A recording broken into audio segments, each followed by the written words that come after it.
So, good afternoon, Sam Glover. Thank you so very much for making the time to be with us. I am Tevin Shepherd, and I work as a program coordinator with the Queen's Young Leaders Program, the leading change team here at the University of Cambridge. And we're so happy to have you on board our second interview and really to pick your brain and to see what you've been up to and to really inspire the wider Queen's Young Leaders Network on your work. So we will dive right into the call, Sam. But I want to give you the opportunity to introduce yourself briefly and just tell our listeners what you've been up to and more about yourself. Sure. So my name is Sam Glover. I'm a serial entrepreneur, I suppose you would say. I started my first business when I was 18, having just left school. That was in 1992. I've been involved with really dozens of startup businesses since then. And I'm very passionate about it. I absolutely love the startup process.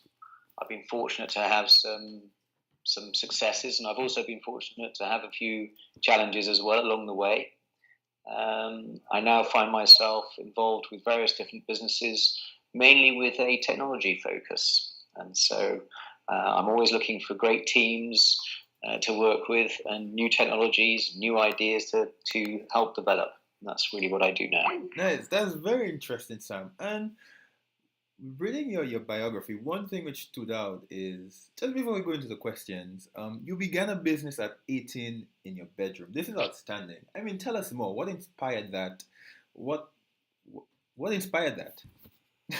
Well, what was extraordinary is that at the time there was no such thing as the internet.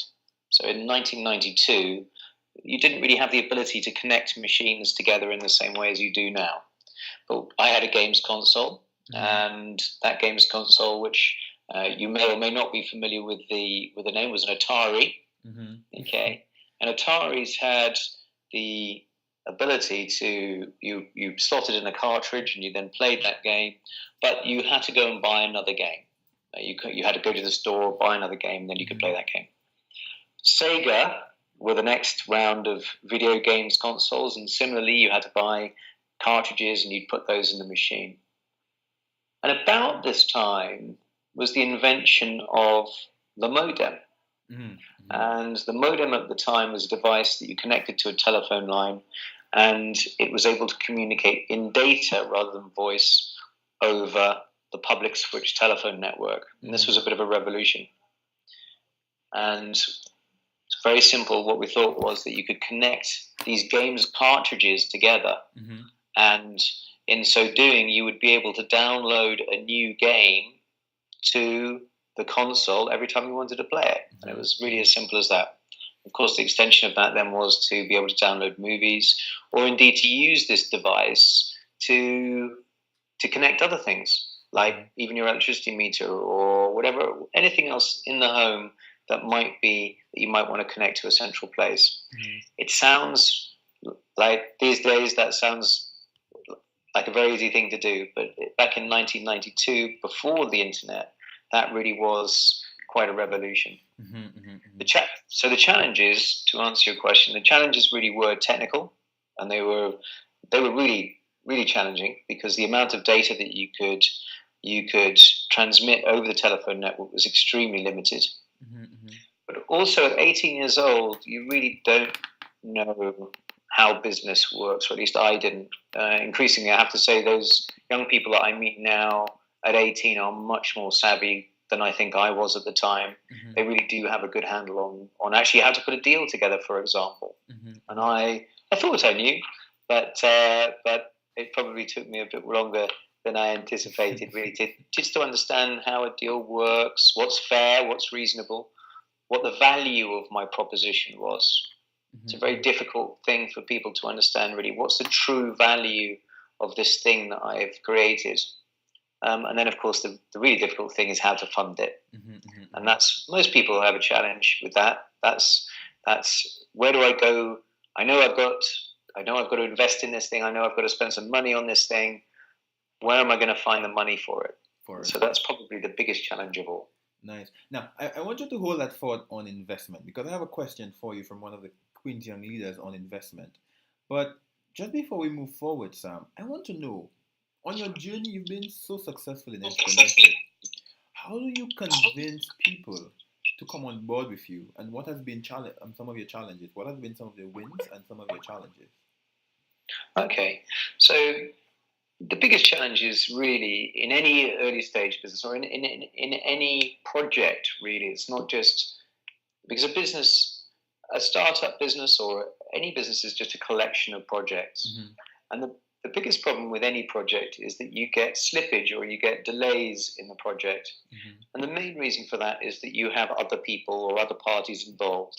Mm-hmm. And where you have humans involved, there is always a human factor, whether that's delay, whether it's competence, Mm-hmm. whether it's just other factors that are going to affect your ability to deliver that project on time. Mm-hmm. And of course, the problem is that time is money. Mm-hmm. And so, whilst you may have said this is going to cost me X to deliver this over this period of time, Mm-hmm. if you then extend that, then it's going to cost you X plus. Mm-hmm. And whilst you can build in contingency, it's often that unknown which is the real challenge. Okay, and true. being able to manage the unknown and understand the true risks of any project, Mm-hmm. that's really, I think, one of the fundamental arts of delivering businesses. Mm-hmm. Because if you can manage expectation around risk and say to your investors, you know what, we haven't delivered on time, and here are the reasons why, then you will continue to get support going forward. If you're not able to do that, then of course you'll lose support. And if you lose support, if you lose your ability to fund your project, then you no longer have a project. Okay, nice, interesting. So, as you speak of investors, Sam, we have a question from one of our Queen's Young leaders, which asks, what does a great investor summary looks like, and possibly you can talk us through an example of a great investor summary. Sure. So I actually run a workshop on exactly this, which I'd be very happy to come and do for you guys. Mm-hmm. Okay, it's an investor presentation is a very specific, very specific instrument, and I use that word specifically because it absolutely must be fine-tuned to suit the audience that you're presenting it to. Mm-hmm. Mm-hmm. Okay.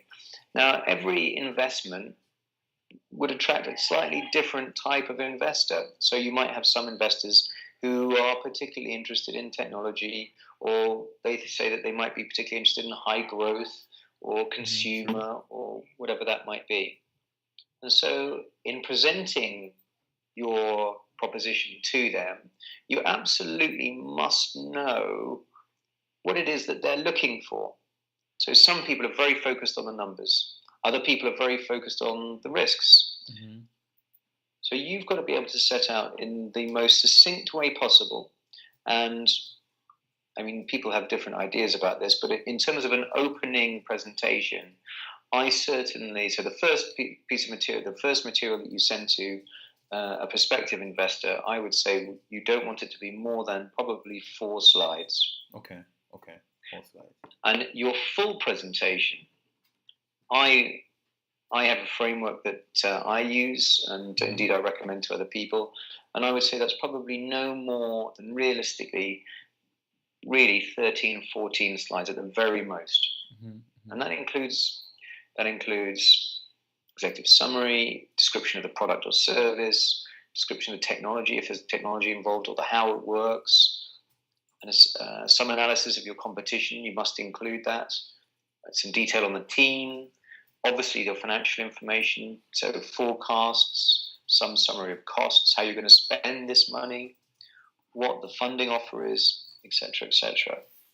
So the key thing is that you want to convey the message as succinctly as possible, mm-hmm. whilst finding the specific things that particular investor is going to be, they're going to be interested in hearing more about, mm-hmm. and are going to stimulate them to want to hear or to meet you.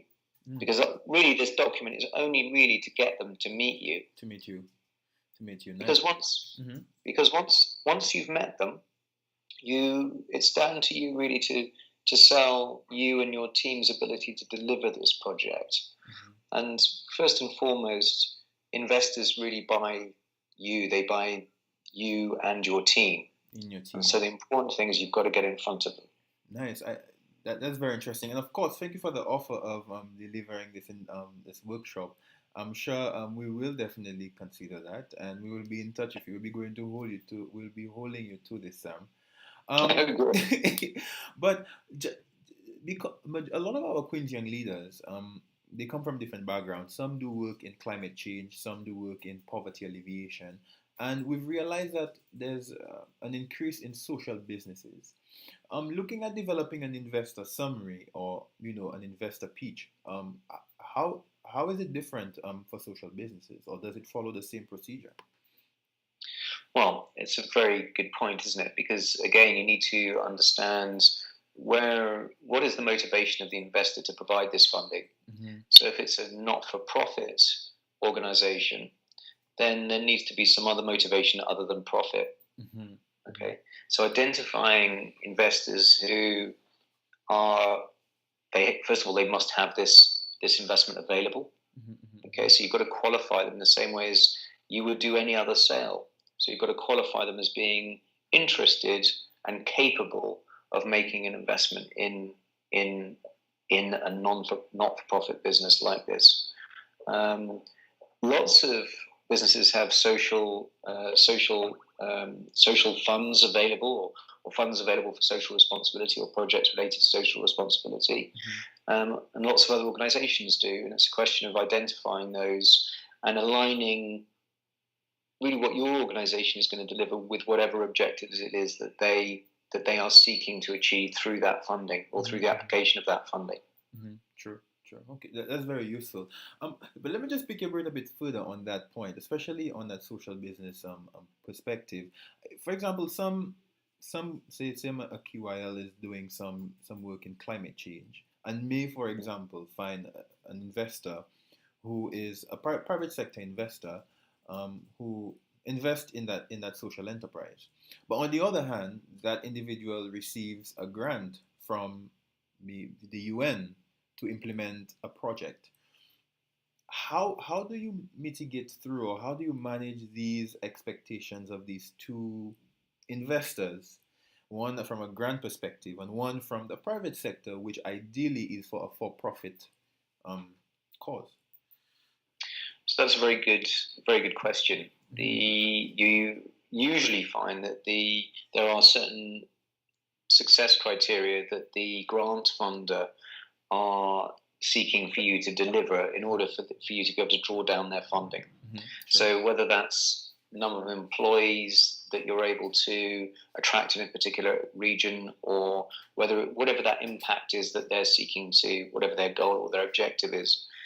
One of the dangers, of course, is particularly with an early stage project or something that isn't an established business, is that actually your business plan can change on the way through. So you may start something, you will obtain your grant funding according to certain criteria. You will also potentially attract your private sector funding.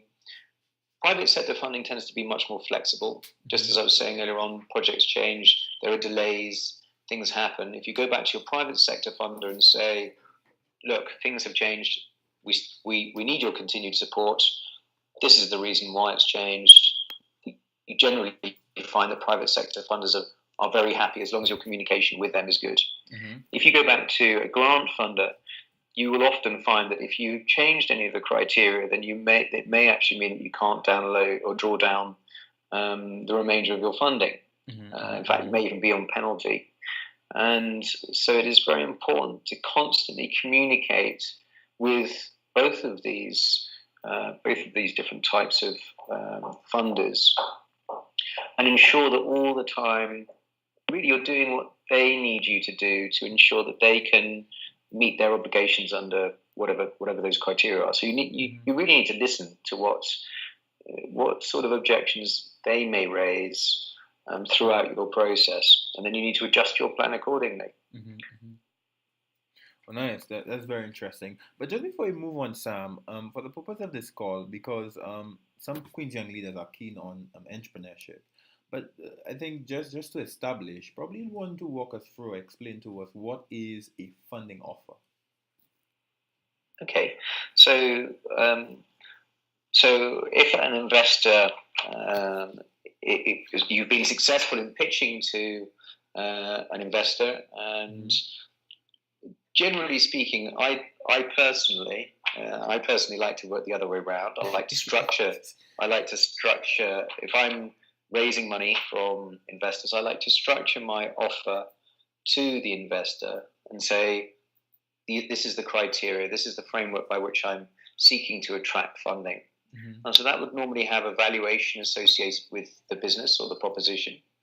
It would also have the number of shares or the amount of equity that I'm willing to offer in that business. And so effectively that's going to be a share price if it's a company limited by shares. And I'm going to put a time constraint on that, or a time limit. So I'm going to say I'm going to offer this number of shares at this price within this time. Often you'll find that companies that are seeking to raise money, they won't necessarily have a clear view of what their valuation is, or they will have an inflated view. They rarely view their business as being undervalued. However, it does happen. The situation you don't want to find yourself in is that a funder is saying, actually, do you know what? I just think you're overpriced, and thanks very much, but no thanks. So the key thing to do is to listen to your prospective investors through your investment process, hear what they are saying, ask them about deals and investments that they've made and what their valuation metrics were. How did they value those businesses that they were investing in? And then apply that to your own project. You do not need to give a valuation in the first meeting. You absolutely can hold that back until such time as you've met a couple of different investors or a handful of investors, prospective investors, and then go back to your prospective shareholders, and then put forward your price once you have got an understanding of what the market is, where you sit in the market, and what the appetite is for your particular proposition. Okay, that's very interesting. And you mentioned something which I find very interesting, because you're suggesting that you first off make your proposition based on your experience. You would make that offer to the investor based on your own criteria. Now, you also mentioned that sometimes investors may say no because you're overpriced or you do not bring that kind of value that they're looking for. How do you deal with such a situation, or maybe prevent it from happening? Well, that's my point, really. Is you don't go out with a valuation in the first instance. Okay. You may have your ideas about what valuation is, but really the key thing is, first of all, to get prospective investors interested in what you're doing. Listen to what criteria they apply to valuing the investments that they invest in. Understand what return they're looking for. So you will regularly hear investors say, "Well, I'm looking for a 10 times return or a 15 times return." That's what they say they're looking for. And in terms of from a portfolio view, they need to achieve that with certain investments. So you need to understand how your business is going to deliver that. Okay. Nice. So how is your business going to deliver 10 times invested costs? So if they're going to invest £100 in you, how are you going to deliver them back £1,000? So you need to hear what those metrics are, turn to base, work out your own numbers, and then when you're ready, go back to your prospective investors and then put forward your valuation proposal. Nice.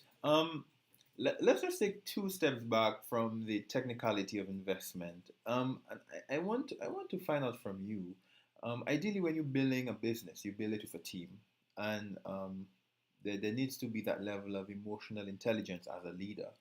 I want to understand, do you value building emotional intelligence in your team, and how do you go about doing that? I would say in the modern working environment, that's the working environment. absolutely Yeah, the working yes. environment. In the modern working environment, that's absolutely essential. The way that we do business and the way we conduct ourselves in business and in the business environment is is increasingly sensitive to people's needs and far less aggressive actually in terms of management style. Mm-hmm. And I think the key reason for doing that, of course, is ultimately you get a lot more out of your team, and you get a lot more creative, higher value ideas and delivery. And ultimately, at the end of the day, people are happier. Mm-hmm. And of course, it's a virtuous circle. I think the key thing is you really need to identify, first of all, natural leaders within the business. Mm-hmm. So I find people who have natural leadership ability by not just focusing on the work environment, but also Mm-hmm. doing things outside work, working together on whatever it might be. I mean, sports obviously a very good thing to bring people together, see how people work together, see where leaders come ahead, etc., etc. But in all sorts of other work, socializing, you often find that you can actually see how people work together in the bar, or if you've gone out for the evening, you can really see how the dynamics of the group work. Okay. But then coming back to the work environment, you really need to understand what people's strengths and weaknesses are. Mm-hmm. So there's no point giving somebody or tasking an individual with something that they just don't have the strength. They don't have the qualities or the skills or experience to deliver that particular project or that particular thing. Okay. So you need to make sure that you're tasking people with the right thing to suit their skills, experience, etc. Okay.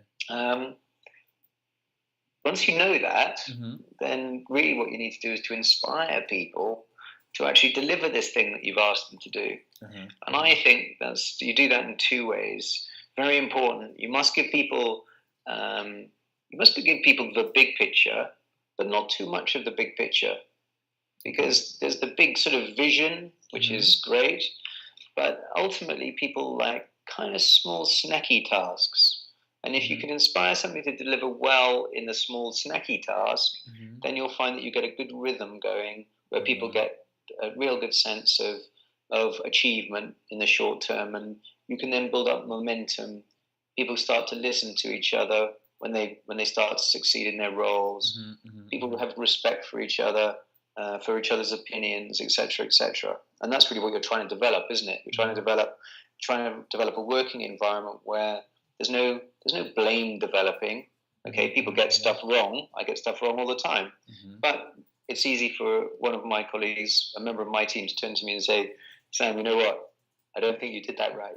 And I go, "I think you're right." Yeah, true.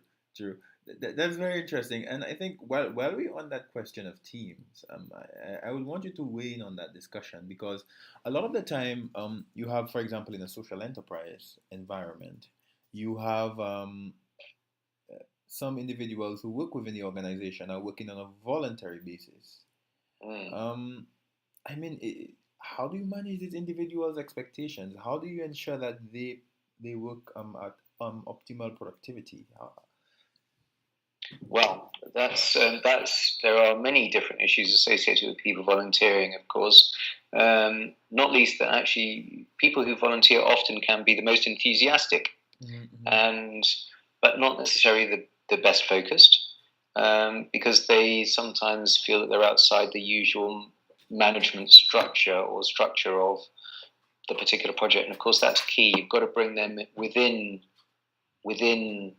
your processes, within your management processes, to ensure that everybody's aligned in terms of what the overall delivery is. And again, it comes down to tasking them with specific things, whatever that task is, and ensuring there's some sort of measurement so that they have a sense of their own success and their own achievements in whatever it is that they're doing for you. It isn't difficult if you can. It isn't difficult to get to ensure that volunteers are aligned with whatever the business plan is. You just need to be very specific, really, about what it is that your expectations of them are, to ensure that your expectations align with their expectations. Okay, true. I do think that even volunteers need to be compensated in some way, and that's not necessarily financial, obviously, but they need to feel like their time and their effort is valued. And so finding a way of doing that, I think, is really key. And it's beyond just a thank you. It is that you need to find some way to make people feel like they really are genuinely valued in the organization. Okay. So you're saying that it's more an issue of ensuring that they're included and valued within the organization to ensure that they produce that level of productivity that you want. Yeah, exactly. Nice. Just before we move on, Sam, it looks like time is running so quickly and the discussion is becoming so interesting. But we want for part of the discussion to look at policy and entrepreneurship policy. But just before we move on, we have a question coming out from Frances. We just want to unmute your mic and you can go on and ask your question. Hello. So I have a question, Sam. For those of you that don't know, but you do know that I used to work in a business incubator. Sam's business used to be based there, so we were based in the same building. And that building had a particular kind of workplace culture, I would say, but I know that Sam's worked within a more corporate environment and different kind of income levels of environment. Without naming names, are there any examples of poor leadership or poor emotional intelligence in leadership that you've witnessed and that people might not notice that they're doing? Gosh, that's a. Yes is the answer. You see it all the time, don't you? I think it is.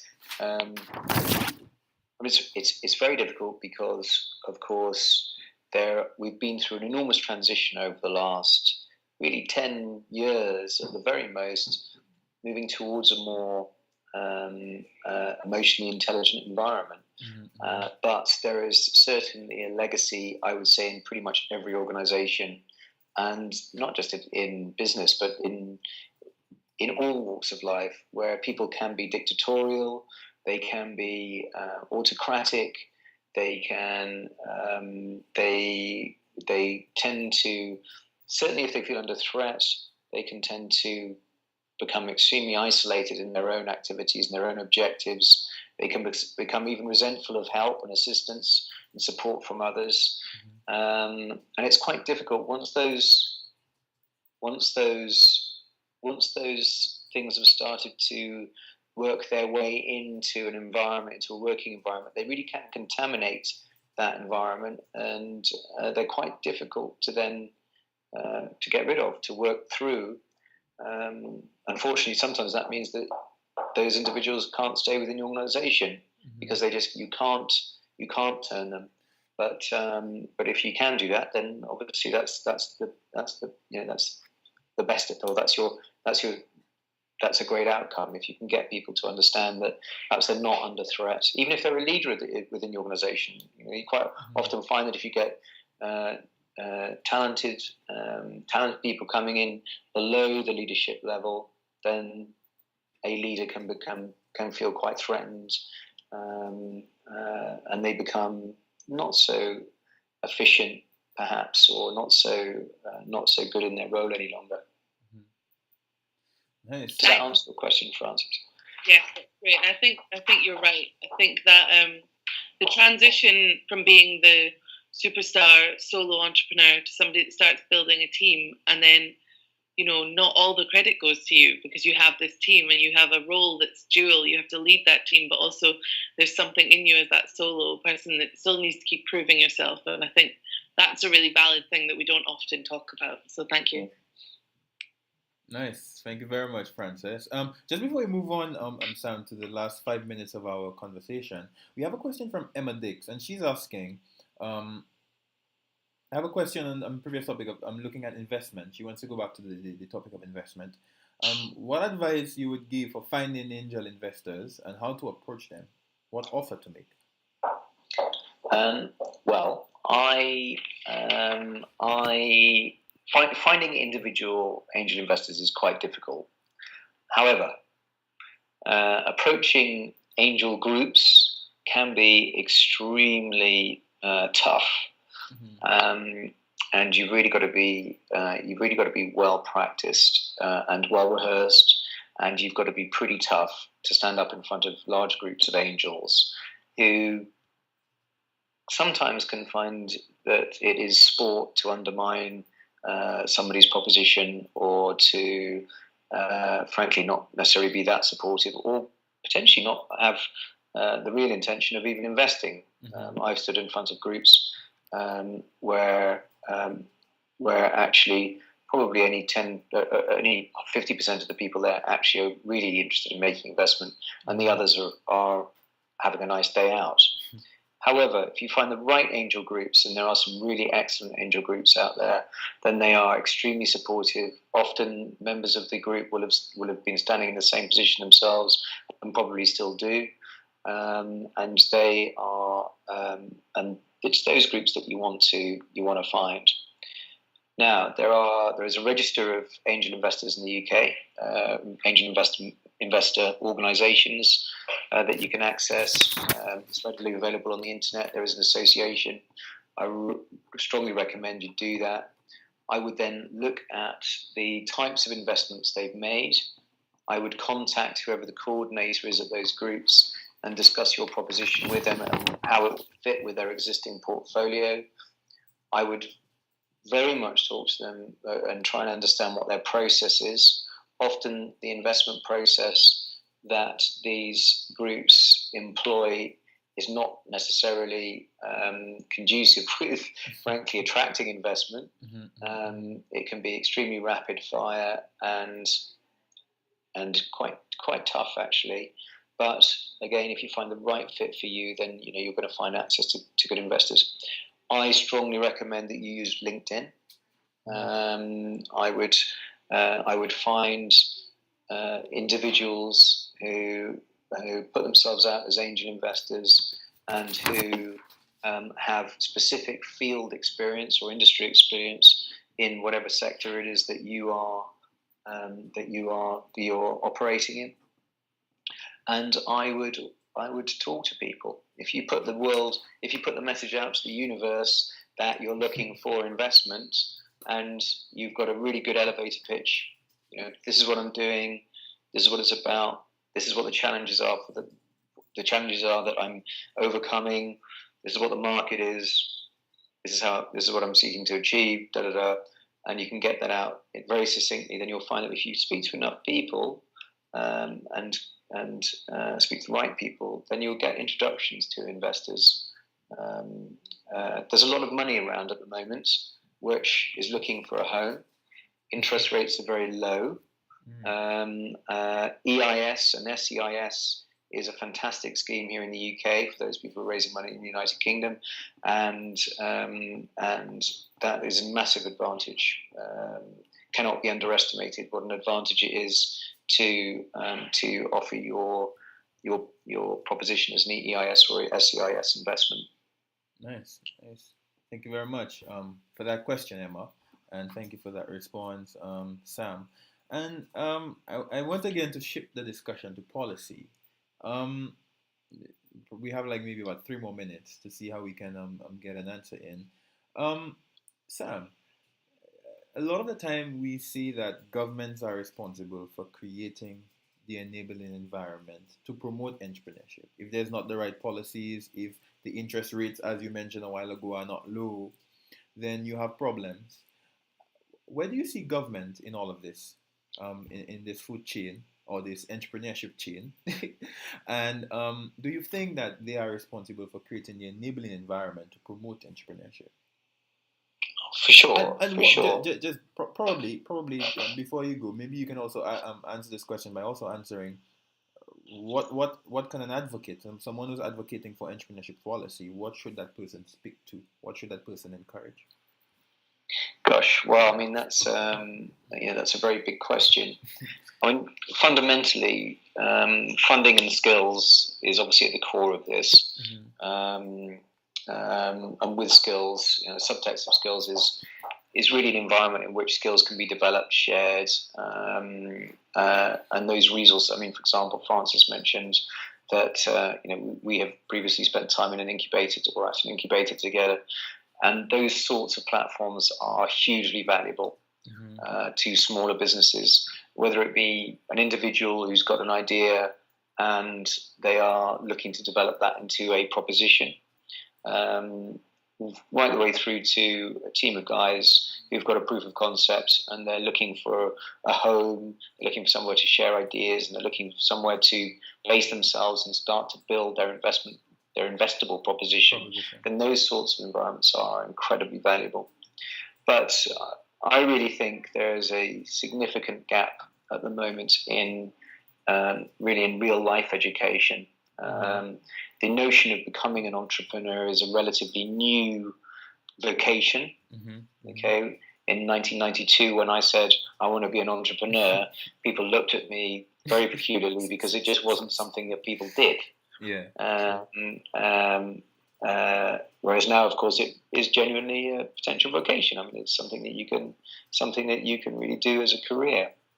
However, it is a multidisciplinary career, and you need to have good understanding of finances or finance. You need to have a good understanding of, or a basic understanding of legal matters, corporate law, employment law, etc., etc. And I think really one of the key things that could accelerate entrepreneurialism and the development of smaller businesses is really a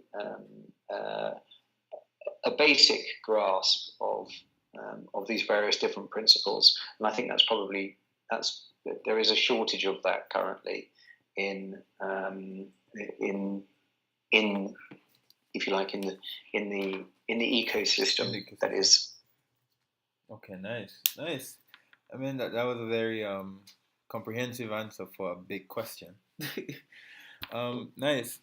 Thank you very much on that, Sam. Probably before you end, just before you end, I think it'd be interesting for you to answer. At what point did you realize you were successful?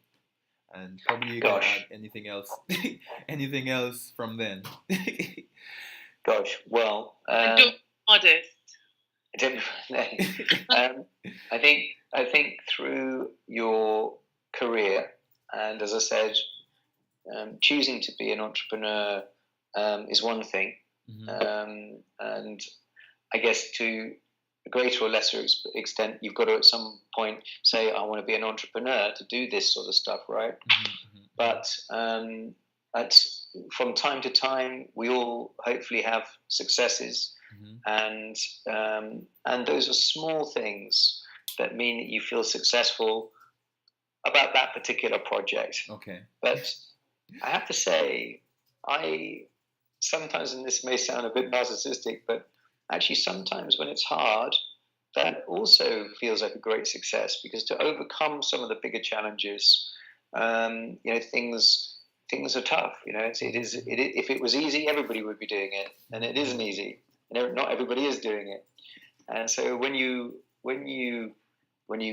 find that you've developed a project, and you've got through the minefield that is being an entrepreneur, and you've delivered a business and you see it ticking away, and you look around and you've got a great team, and you're able to share some good times together. That is a really truly great feeling.